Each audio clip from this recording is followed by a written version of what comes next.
लीजिए प्रस्तुत है प्रेमचंद की कहानी नमक का दरोगा।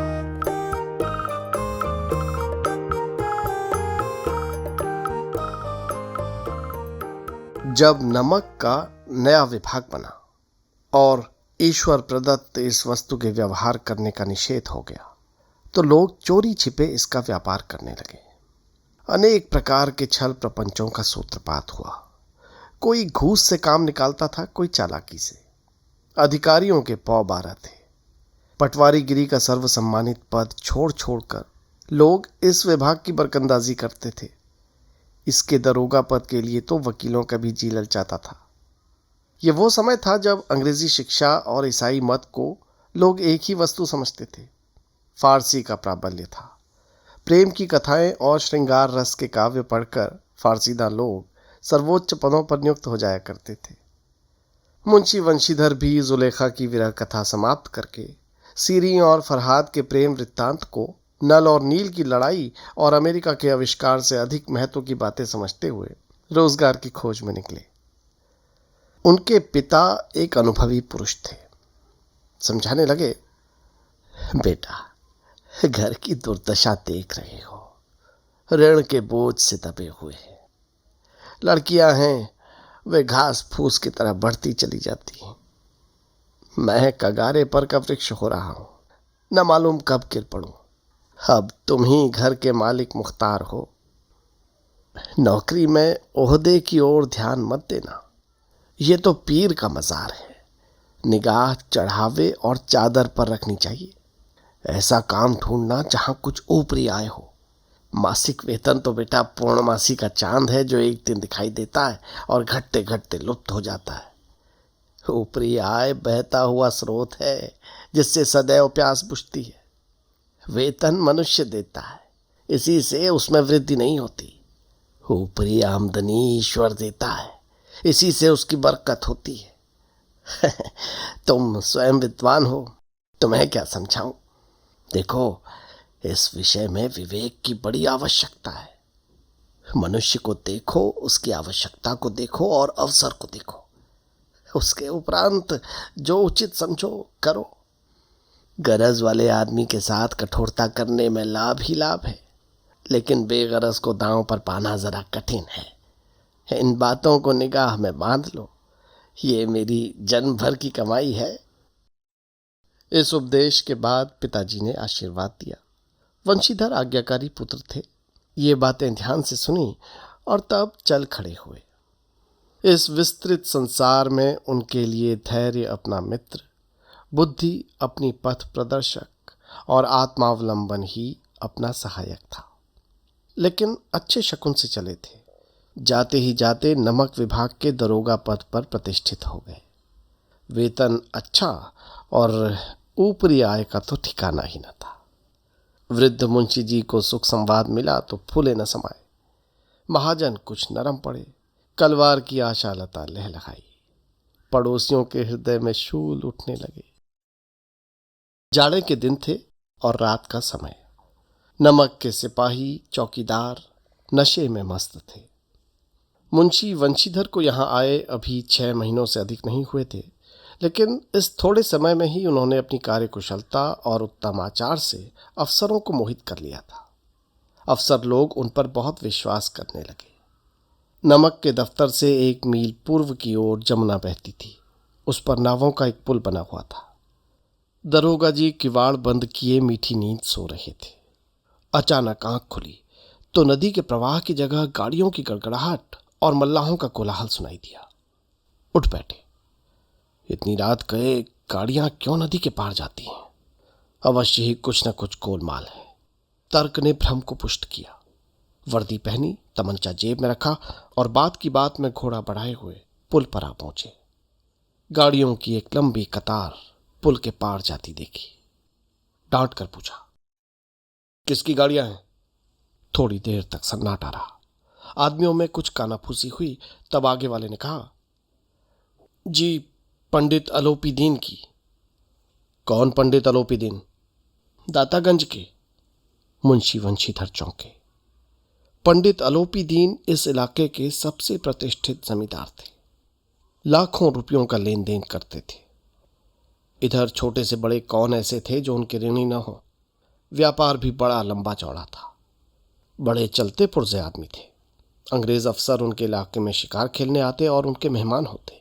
12 मास सदा व्रत चलता था। मुंशी ने पूछा, ये गाड़ियां कहाँ जाएंगी?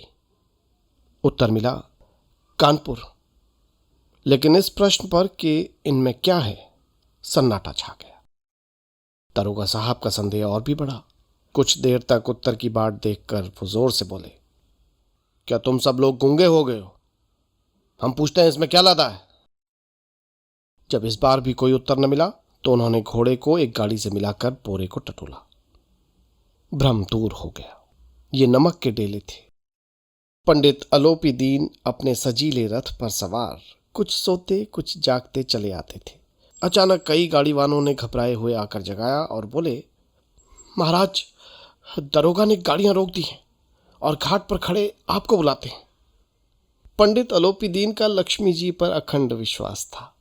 वो कहा करते थे कि संसार का तो कहना ही क्या, स्वर्ग में भी लक्ष्मी जी का ही राज है। उनका ये कहना यथार्थ ही था। न्याय और नीति सब लक्ष्मी जी के ही खिलौने हैं। इन्हें वो जैसे चाहती हैं न चाहती हैं। लेटे ही लेटे गर्व से बोले, चलो हम आते हैं। ये कहकर पंडित जी ने बड़ी निश्चिंतता से पान के बीड़े लगाकर खाए। फिर लिहाफ ओढ़े हुए दरोगा के पास आकर बोले, बापूजी आशीर्वाद। कहिए, हमसे ऐसा कौन सा अपराध हुआ कि गाड़ियां रोक दी गई? हम ब्राह्मणों पर तो आपकी कृपा दृष्टि रहनी चाहिए। वंशीधर रुखाई से बोले, सरकारी हुक्म। पंडित अलोपी दीन ने हंसकर कहा, हम सरकारी हुक्म को नहीं जानते और न सरकार को। भाई, हमारे सरकार तो आप ही है। आपका और हमारा तो घर का मामला है। हम कभी आपसे बाहर हो सकते हैं? आपने व्यर्थ का कष्ट उठाया। ये हो नहीं सकता कि हम इधर से जाएं और इस घाट के देवता को भेंट भी न चढ़ाएं। अजी, मैं तो आपकी सेवा में स्वयं ही आ रहा था। वंशीधर पर ऐश्वर्य की मोहिनी वंशी का कुछ प्रभाव न पड़ा। ईमानदारी की नई उमंग थी। कड़क कर बोले, हम उन नमक हरामों में नहीं हैं जो कौड़ियों पर अपना ईमान बेचते फिरते हैं। आप इस समय हिरासत में हैं। आपको कायदे के अनुसार चालान होगा। बस, मुझे अधिक बातों की फुर्सत नहीं है। जमादार बदलू सिंह, तुम इन्हें हिरासत में ले चलो। मैं हुक्म देता हूं। पंडित अलोपी दीन स्तंभित हो गए। गाड़ी वालों में हलचल मच गई। पंडित जी के जीवन में कदाचित ये पहला ही अवसर था कि पंडित जी को ऐसी कठोर बातें सुननी पड़ी। बदलू सिंह आगे बढ़ा, किंतु रौब के मारे ये साहस न हुआ कि उनका हाथ पकड़ सके। पंडित जी ने धर्म को धन का ऐसा निरादर करते कभी न देखा था।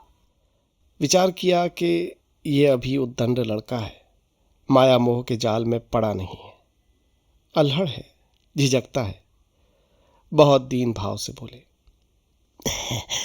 बाबू साहब, ऐसा मत कीजिए। हम मिट जाएंगे, सारी इज्जत धूल में मिल जाएगी। हमारा अपमान करने से आपके हाथ क्या आएगा? हम किसी तरह आपसे बाहर थोड़े ही हैं। वंशीधर ने कठोर स्वर में कहा, हम ऐसी बातें नहीं सुनना चाहते। अलोपी दीन ने जिस सहारे को चट्टान समझ रखा था वो पैरों के नीचे खिसकता हुआ मालूम हुआ। स्वाभिमान और धन ऐश्वर्य की कड़ी चोट लगी, किंतु अभी तक धन की सांख्यिक शक्ति का पूरा भरोसा था। अपने मुख्तार से बोले, लाला जी, 1000 के नोट बाबू साहब की भेंट करो। आप इस समय भूखे सिंह हो रहे हैं। वंशीधर ने गर्म होकर कहा, 1000 नहीं, 1,00,000 भी मुझे सच्चे मार्ग से नहीं हटा सकते। धर्म की इस बुद्धिहीन दृढ़ता और देव दुर्लभ त्याग पर मन बहुत झुंझलाया। अब दोनों शक्तियों में संग्राम होने लगा। धन ने उछल उछल कर आक्रमण करने शुरू किए। 1 से 5, 5 से 10, 10 से 15 और 15 से 20,000 तक नौबत पहुंची। किंतु धर्म अलौकिक वीरता के साथ बहुसंख्यक सेना के सम्मुख अकेला पर्वत की भांति अटल और अविचलित खड़ा था। अलोपी दीन निराश होकर बोले, बाबू साहब, अब इससे अधिक मेरा साहस नहीं। आगे आपको अधिकार है। वंशीधर ने अपने जमादार को ललकारा। बद्दू सिंह मन में दरोगा जी को गालियां देता हुआ पंडित अलोपी दीन की ओर बढ़ा। पंडित जी घबरा कर 2-3 कदम पीछे हट गए। अत्यंत दीनता से बोले, बाबू साहब, ईश्वर के लिए मुझ पर दया कीजिए। मैं 25,000 पर निपटारा करने को तैयार हूं। असंभव बात है। 30,000 पर? किसी भी तरह संभव नहीं। क्या 40,000 पर भी नहीं? 40,000 नहीं, 40 लाख पर भी असंभव है। बद्दू सिंह, इस आदमी को हिरासत में ले लो। अब मैं एक शब्द भी नहीं सुनना चाहता। धर्म ने धन को पैरों तले कुचल डाला। अलोपी दीन ने एक हृष्ट पुष्ट मनुष्य को हथकड़ियां लिए हुए अपनी तरफ आते देखा। चारों ओर निराश और कातर दृष्टि से देखने लगे। इसके बाद मूर्छित होकर गिर पड़े। दुनिया सोती थी, पर दुनिया की जीभ जागती थी। सवेरे देखिए तो बालक वृद्ध सबके मुंह से यही बात सुनाई देती थी। जिसे देखिए वही पंडित जी के इस व्यवहार पर टीका टिप्पणी कर रहा था। निंदा की बौछारें हो रही थी। मानो संसार से अब पापी का पाप कट गया। पानी को दूध के नाम से बेचने वाला ग्वाला, कल्पित रोजनामचे भरने वाले अधिकारी वर्ग, रेल में बिना टिकट सफर करने वाले बाबू लोग, जाली दस्तावेज बनाने वाले सेठ और साकार, ये सब के सब देवताओं की भांति गर्दनें चला रहे थे। जब दूसरे दिन पंडित अलोपी दीन अभियुक्त होकर कांस्टेबलों के साथ, हाथों में हथकड़ियां, हृदय में ग्लानि और क्षोभ भरे, लज्जा से गर्दन झुकाए अदालत की तरफ चले, तो सारे शहर में हलचल मच गई। मेलों में कदाचित आंखें इतनी व्यग्र न होती होंगी। भीड़ के मारे छत और दीवार में कोई भेद नहीं रहा। किंतु अदालत पहुंचने की देर थी। पंडित अलोपी दीन इस अगाध वन के सिंह थे। अधिकारी वर्ग उनके भक्त, अमले उनके सेवक, वकील मुख्तार उनके आज्ञापालक और अर्दली, चपरासी और चौकीदार तो उनके बिना मोल के गुलाम थे। उन्हें देखते ही लोग चारों तरफ से दौड़े। सभी लोग विस्मित हो रहे थे। इसलिए नहीं कि अलोपी दीन ने यह कर्म किया, बल्कि इसलिए कि वो कानून के पंजे में कैसे आए। ऐसा मनुष्य जिसके पास असाध्य साधन करने वाला धन और अनन्य वाचालता हो, वो क्यों कानून के पंजे में आए? प्रत्येक मनुष्य उनसे सहानुभूति प्रकट करता था। बड़ी तत्परता से इस आक्रमण को रोकने के निमित्त वकीलों की एक सेना तैयार की गई। न्याय के मैदान में धर्म और धन में युद्ध ठन गया। वंशीधर चुपचाप खड़े थे। उनके पास सत्य के सिवा न कोई बल था, न स्पष्ट भाषण के अतिरिक्त कोई शस्त्र। गवाह थे, किंतु लोभ से डांवाडोल। यहां तक कि मुंशी जी को न्याय भी अपनी ओर कुछ खींचा हुआ दिख पड़ता था। वो न्याय का दरबार था, परंतु उसके कर्मचारियों पर पक्षपात का नशा छाया हुआ था। किंतु पक्षपात और न्याय का क्या मेल? जहां पक्षपात हो वहां न्याय की कल्पना भी नहीं की जा सकती। मुकदमा शीघ्र ही समाप्त हो गया। डिप्टी मजिस्ट्रेट ने अपनी तजवीज में लिखा, पंडित अलोपी दीन के विरुद्ध दिए गए प्रमाण निर्मूल और भ्रमात्मक हैं। वो एक बड़े भारी आदमी हैं। ये बात कल्पना के बाहर है कि उन्होंने थोड़े से लाभ के लिए ऐसा दुस्साहस किया हो। यद्यपि नमक के दरोगा मुंशी वंशीधर का अधिक दोष नहीं है, लेकिन ये बड़े खेद की बात है कि उनकी उद्दंडता और विचारहीनता के कारण एक भले मनुष्य को कष्ट झेलना पड़ा। हम प्रसन्न हैं कि वो अपने काम में सजग और सचेत रहता है, किंतु नमक के मुकदमे की बड़ी हुई नमक से हलाली ने उसके विवेक और बुद्धि को भ्रष्ट कर दिया। भविष्य में उसे होशियार रहना चाहिए। वकीलों ने यह फैसला सुना और उछल पड़े। पंडित अलोपी दीन मुस्कुराते हुए बाहर निकले। स्वजन बांधवों ने रुपयों की लूट की। उदारता का सागर उमड़ पड़ा। उसकी लहरों ने अदालत की नींव तक हिला दी। जब वंशीधर बाहर निकले तो चारों ओर उनके ऊपर व्यंग्य बाणों की वर्षा होने लगी। चपरासियों ने झुक झुक कर सलाम किए, किंतु इस समय एक कटु वाक्य, एक एक संकेत उनकी गर्भाग्नि को प्रज्वलित कर रहा था। कदाचित इस मुकदमे में सफल होकर वो इस तरह अकड़ते हुए न चलते। आज उन्हें संसार का एक खेदजनक विचित्र अनुभव हुआ। न्याय और विद्वता, लंबी चौड़ी उपाधियां, बड़ी बड़ी दाढ़ियां, ढीले चोगे, एक भी सच्चे आदर का पात्र नहीं। वंशीधर ने धन से बैर मोल लिया था, उसका मूल्य चुकाना अनिवार्य था। कठिनता से 1 सप्ताह बीता होगा कि मुअत्तली का परवाना आ पहुंचा। कार्यपरायणता का दंड मिला। बेचारे भग्न हृदय, शोक और खेद से व्यथित घर को चले। बूढ़े मुंशी जी तो पहले से ही कुड़बुड़ा रहे थे कि चलते चलते इस लड़के को समझाया था, लेकिन इसने एक न सुनी। सब मनमानी करता है। हम तो कलवार और कसाई के तगादे से हैं, बुढ़ापे में भगत बनकर बैठे, और वहां बस वही सूखी तनख्वाह।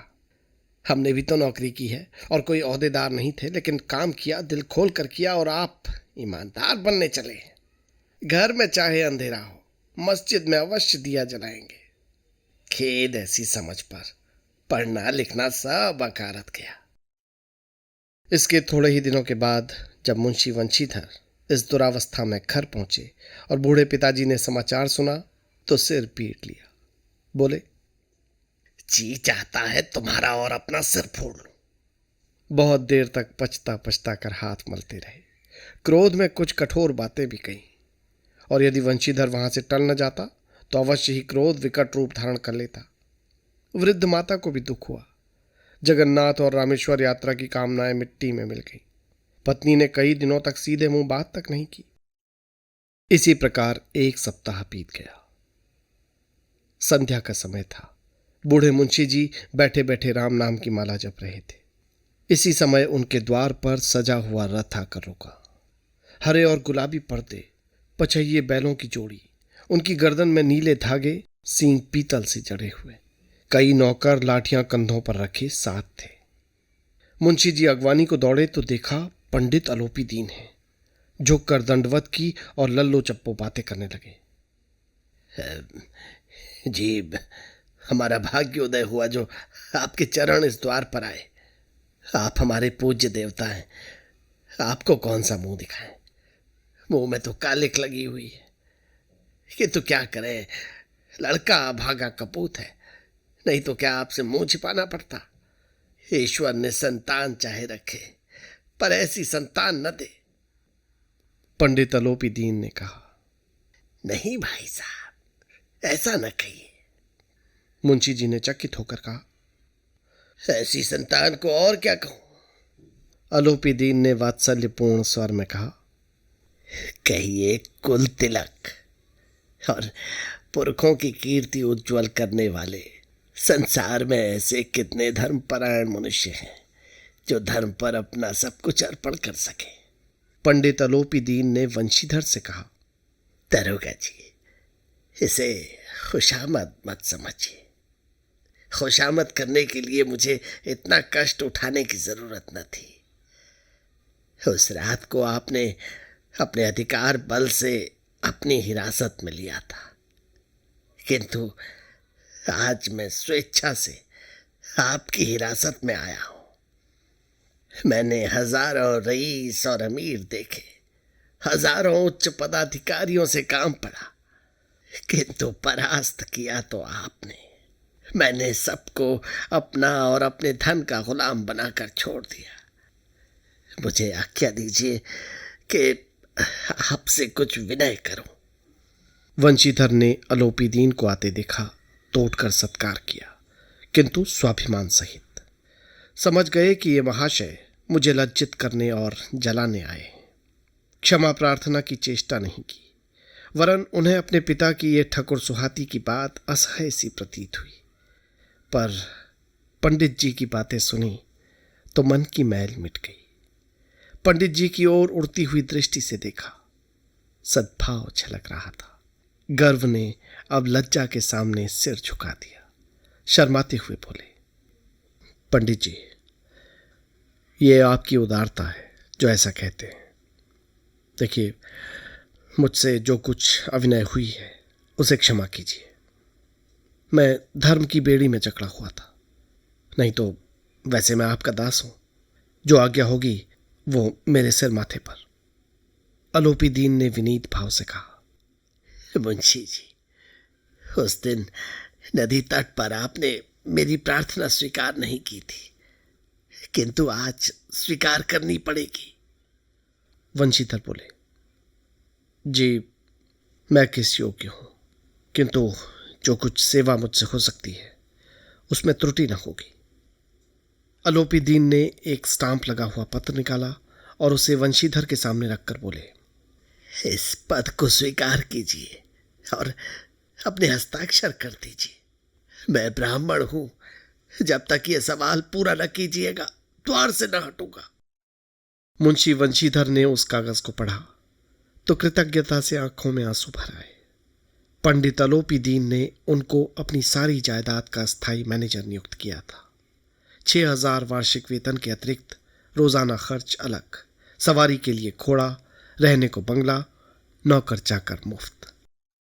कंपित स्वर में बोले, पंडित जी, मुझ में इतनी सामर्थ्य नहीं है कि आपकी उदारता की प्रशंसा कर सकूं, किंतु मैं ऐसे उच्च पद के योग्य नहीं हूं। अलोपीदीन हंसकर बोले, मुझे इस समय एक अयोग्य मनुष्य की जरूरत है। वंशीधर ने गंभीर भाव से कहा, पंडित जी, यूं मैं आपका दास हूं। आप जैसे कीर्तिवान सज्जन पुरुष की सेवा करना मेरे लिए सौभाग्य की बात है, किंतु मुझ में न विद्या है, न बुद्धि, न वो स्वभाव जो इन त्रुटियों की पूर्ति कर देता है। ऐसे महान कार्य के लिए एक बड़े मर्मज्ञ और अनुभवी मनुष्य की जरूरत है। अलोपीदीन ने कलमदान से कलम निकाली और उसे वंशीधर के हाथ में देकर बोले, न मुझे विद्वता की चाह है, न अनुभव की, न मर्मज्ञता की और न कार्य कुशलता की। इन गुणों के महत्व को खूब पा चुका हूं। अब सौभाग्य और सुअवसर ने मुझे वो मोती दे दिया जिसके सामने योग्यता और विद्वता की चमक फीकी पड़ जाती है। ये कलम लीजिए, अधिक सोच विचार मत कीजिए, दस्तखत कर दीजिए। परमात्मा से यही प्रार्थना है कि वो आपको सदैव वही नदी के किनारे वाला बेमुरव्वत, उद्दंड, कठोर परंतु धर्मनिष्ठ दरोगा बनाए रखे। वंशीधर की आंखें टपटपाई। हृदय के संकुचित पात्र में इतना एहसान समा न सका। एक बार फिर पंडित जी की ओर भक्ति और श्रद्धा की दृष्टि से देखा और कांपते हुए हाथ से मैनेजरी के कागज पर हस्ताक्षर कर दिए। अलोपीदीन ने प्रफुल्लित होकर उन्हें गले लगा लिया।